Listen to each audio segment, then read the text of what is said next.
Bonjour à tous et à toutes. Le réchauffement climatique, on en parle beaucoup et de plus en plus. Le temps nous défie, je veux parler du temps qu'il fait lorsqu'en octobre il fait 30 degrés, mais aussi du temps affiché sur le cadran de nos montres avec la sensation que tout s'accélère. Pourra-t-on revenir en arrière et si oui, comment ? Le temps, c'est lui qui nous marque de son empreinte pour un avenir que l'on souhaite meilleur. Chaque époque amène son lot de questionnements. La nôtre semble dessiner les contours d'une réalité inéluctable. Le temps nous parle, sommes-nous à même de l'écouter ? Pour nous en délivrer les codes et son langage, je me suis entretenue avec Christophe Cassou, climatologue, directeur de recherche du CNRS au CERFAC de Toulouse.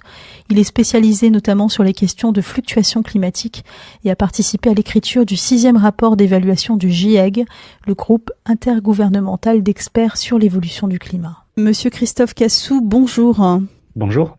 Aujourd'hui, c'est vrai qu'on entend beaucoup parler de réchauffement climatique, de gaz à effet de serre. Alors, pour monsieur et madame tout le monde, ce sont des mots, même si on le mesure effectivement aussi tous les jours, puisqu'il fait de plus en plus chaud. On sent qu'effectivement le climat bouge. Est-ce qu'on pourrait peut-être justement faire un petit état des lieux de façon à bien comprendre ce qui se passe, l'évolution en tout cas qui a été constatée ces dernières années ? Ce qu'on montre aujourd'hui, ce que la littérature scientifique montre, sur la base d'observation et sur la base directe, donc les thermomètres, les satellites, les balises, ou indirectes, les archives climatiques qui nous permettent de reconstruire les climats passés, on montre que, en fait, on est en train de vivre une rupture. Le climat de la Terre a toujours évolué sous l'action, en particulier du Soleil, donc de la quantité d'énergie qui arrive sur Terre provenant du Soleil, qui fluctue naturellement avec des cycles, l'action des volcans, qui joue également sur la réflexion de l'énergie solaire, du rayonnement solaire vers l'espace quand il y a beaucoup de volcans, donc qui conduit à un refroidissement terrestre.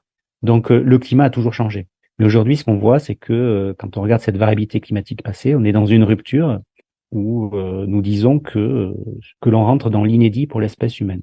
C'est l'atmosphère la plus carbonée de notre espèce. Espèce au sens Homo sapiens, qui est apparue à peu près, on va dire, autour de 300 000 ans.